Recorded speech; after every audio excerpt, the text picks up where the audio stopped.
ไม่ได้กินข้าวยังไม่กินข้าวนั่นมันไปหาคือบอกกินข้าวก่อนจะลงมาเขาไปเอาปลาเพิ่นแล้วมันก็แล้วเพิ่นเลยเอาตามบรรยากาศที่สิบคนท้องอยู่เนาะสมพอดอกจังกินเนาะคนมาได้อยู่มอได้เจ้านะมอสี่คือกันน้องแก้มสมนี่กันหนึ่งในน้องๆที่ฟ้อนในมือนี่แหละสบายดีล่ะคนผู้สาวบ้านใดได้กูสู้กุดซุ่งมั้นี่โอ้แม่นเมื่อบอก13,000เลยโอ้สาวกุดซุ่งมาไกลเนาะ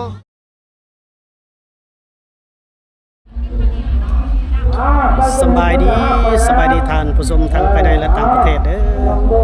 ผู้ปกครองจอยเส้นเก่าเส้นเคยท่านผู้ชมมื้อนี้วันที่8 เมษายน 2025นะท่านผู้ชมเนาะ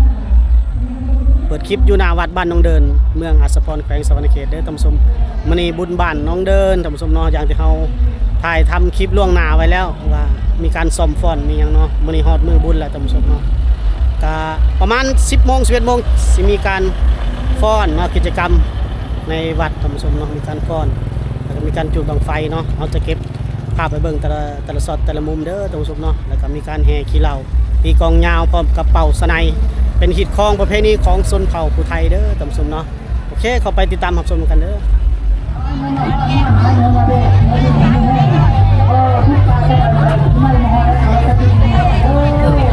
มาที่นี้กันแน่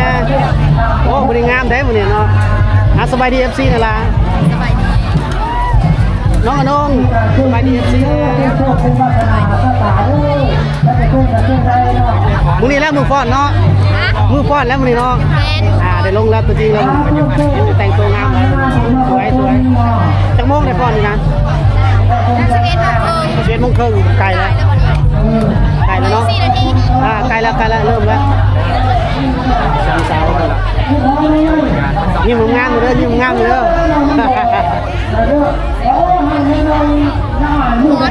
พ่อเนาะพ่อนจังเดินนี่แหละเนาะแน่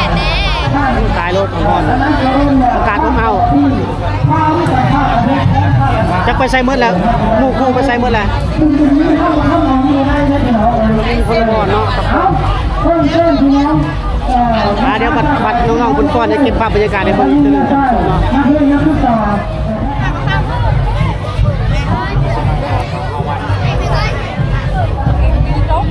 โอ้มื้อนี้ครับเป็นสร้างแต่งหน้าเนาะน้องซอยน้องลิงเพิ่นน้องลิงสบายดี FC นั่นล่ะสบายดีมื้อนี้ได้เฮ็ดหยังก่อนลงมาแต่งหน้าบ่หรือว่ามาแต่งหน้าซอยเขายังไม่ทันแต่งแล้วเธอนึงทำมันรอดเนาะมาแต่งหน้าให้น้ำผู้ฟ้อนเนาะได้มาซอยกันโอ้คนหลายขนาดเนาะฮ้อนขนาดอันนี้ก็เป็นมีแดนเซอร์ทั้งหมดเองนึงเนาะเหลือว่ารักยิ้มคนเดียวอยู่ฟ้อนงามเด้อ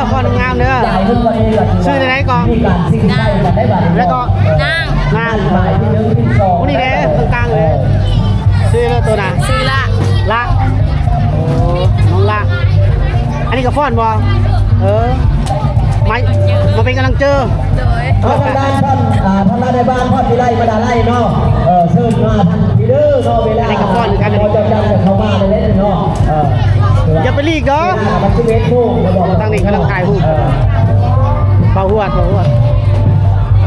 ถ่ายลงย่างไปเด้อว่าละอาจจะนำไปบ้านเนาะยิ้มงามเด้อได้เนาะมาจัดระเบียบเนาะระเบียบการเนาะให้ได้ขอพรก็ทางคณะกรรมการเท่านี้เนาะผู้บงผู้เล่นเนาะนี่เป็นโรครอดตรงนี้นะตายแล้วเนาะพอ2 เพลงค่ะจักเพลงก่อน2 เพลงประแดดห่อน11 โมงครึ่งเนาะฟ้อนธนโพธิ์ให้ได้กันสู้เด้อลองคำใกล้แล้วใกล้แล้วจะเป็นโรคหลายได้ที่เพิ่งเจอน้องนัดกำลังพักผ่อนอยู่นอกคุณห้อนมาไว้แล้ววะน้องโดนัทไปแต่งหน้าตื่นได้จังไง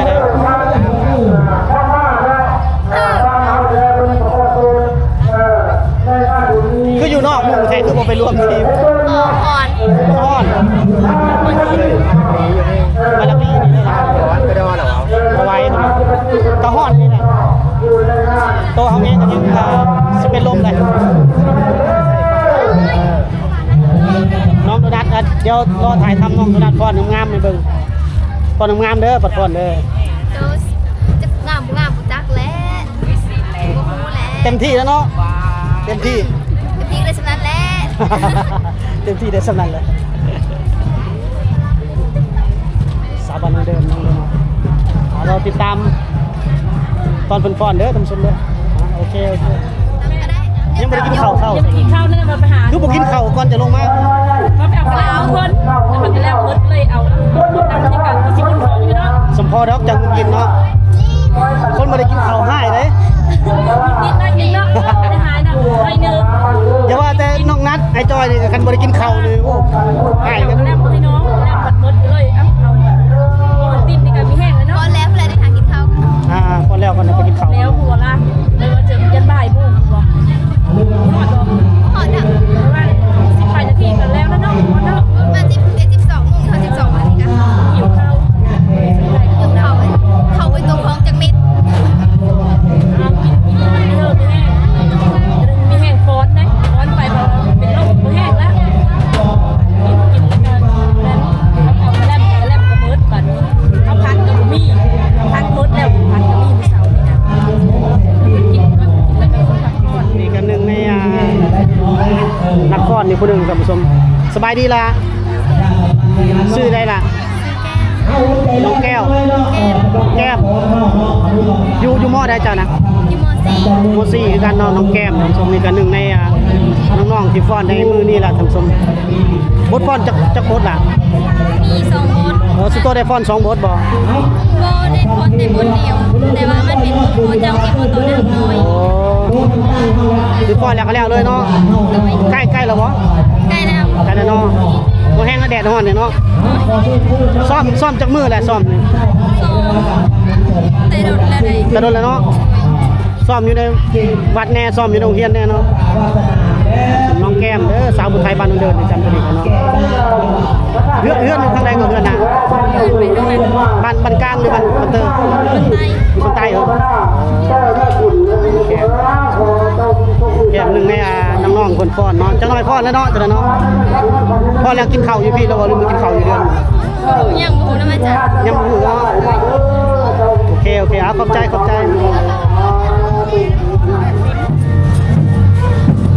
นั่งพากันแห่ฮดแห่บวชแห่อะไรอย่าง ได้ นี้ แล้วคนหอด3 ห้องคนที่มาก่อนนี้นะนี่ เนาะมาฮดอยู่นี่ มันก็ไม่ออกคนก็ฮดอากาศเอาคนทั้ง10อากาศเจ้าค่ะเอาแค่อย่างนั้นเด้ อ๋อมีฮดชาไก่พุ่น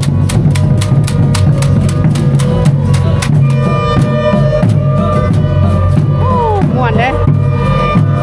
แล้วมันก็แห้งลงไปอีก แล้วหลังจากนั้นก็จุดบังไฟอีกพออยากเต้นกับเพิ่นอยู่ ไปแล้วแม่จักร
เอาเธอได้3 บาทหนึ่ง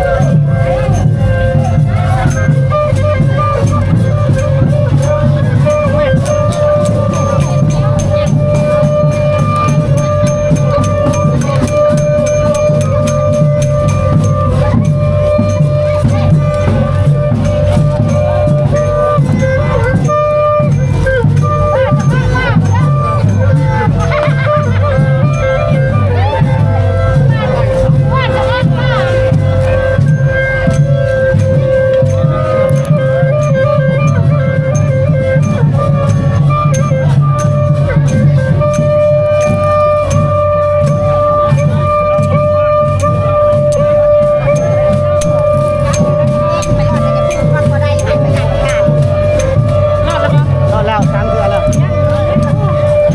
ม่วนนะผู้ชมบรรยากาศพอดีบริหารมึงได้ง่ายๆแล้วเดี๋ยวหาเก็บเลขเงินอีก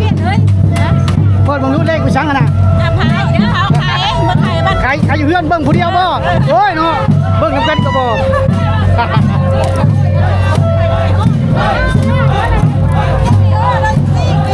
เราก็57 357 357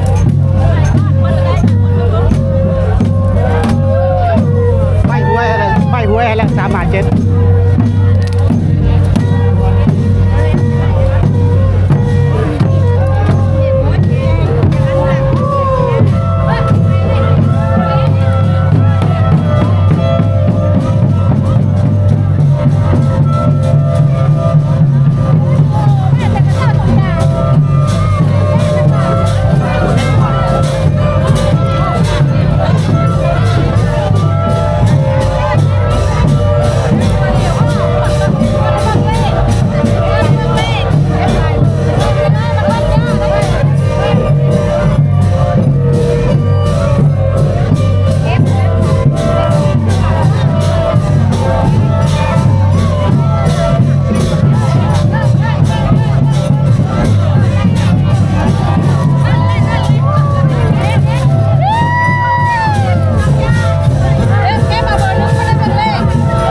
น้องแก้มขึ้นมาแต่ฟอนแล้ว เปลี่ยนเครื่องแล้วเนาะฮ้อนบ่ฟอน หอน ฮ้อนเนาะ จะสิเป็นนี่ จะเป็นวินเราอ่ะได้อยู่ว่าของขวัญนะมีบ่ อาจารย์บอกขึ้นไปเอาแต่ยังบ่ได้ขึ้นไปเอาเลย โอ้มื้อแรงมากินเบียร์บ่มื้อแรงนะ ยังโอ้โห เอาอยู่บ่แต่หมู่ข้าวหรือว่าหรือยังทันมีหมู่ข้าวเนาะนี่น้องเพิ่นคือสิม่วนเนาะ เลย มื้อแรงนี่ก็ม่วนมื้อนี้ก็ม่วนแล้วอ่านเบิ่งบรรยากาศโอ้ลิ้นคึกคืน แรงแห่งมูล มื้อแรงแฮงม่วนเนาะ เลย มื้อแรงคันแนมเห็นกันก็อย่าลืมมาตำจอกกันได้น้องแก้มท่านผู้ชมเนาะ เลย แก้มบ้านน้องเดิน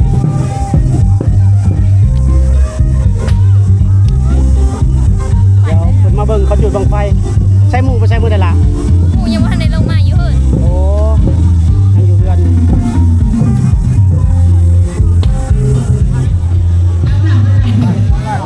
เอาไทยอีกไทยกันบูดไว้ไทยกันบูดไว้โอ้ เพิ่นยาวจังแบบ สบายดีล่ะคนผู้สาวบ้านใด ได้ก็สู้ กุดซุ่งมั้นี่โอ้แม่นเมื่อบอก13,000เลย เลย โอ้สาวกุดซุ่ง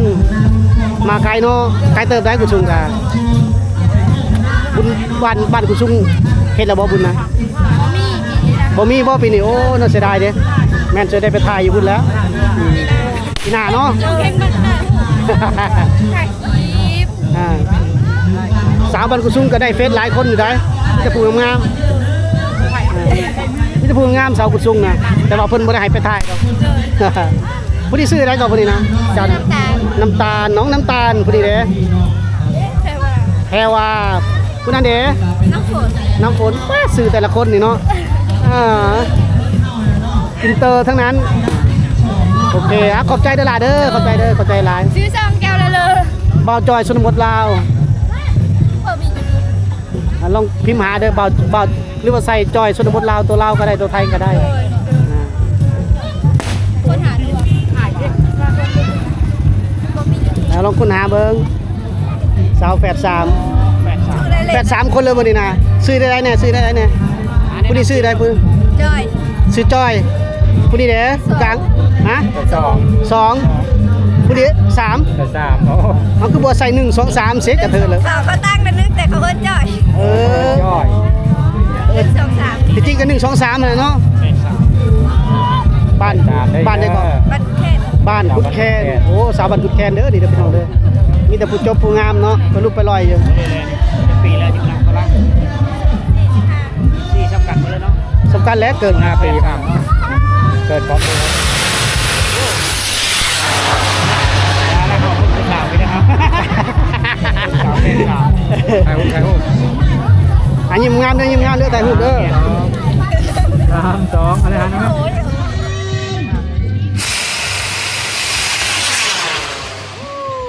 ไปแล้วฟันกุ้มจับจูดเด้อพี่น้องเด้อเทศกาลจับจูด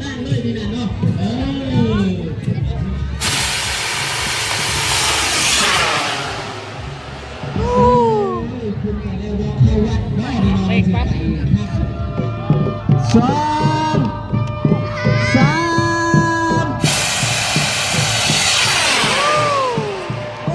วันนี้ถือว่าเพลงได้เนาะขึ้นงามเลยเนาะทางไม่แต่ผู้สาวโผล่ผือเลยบางไฟกับขึ้นงามได้อยู่เนาะล่างนึงเด้อบางไฟขึ้นงามเนาะทางด้านเจ๊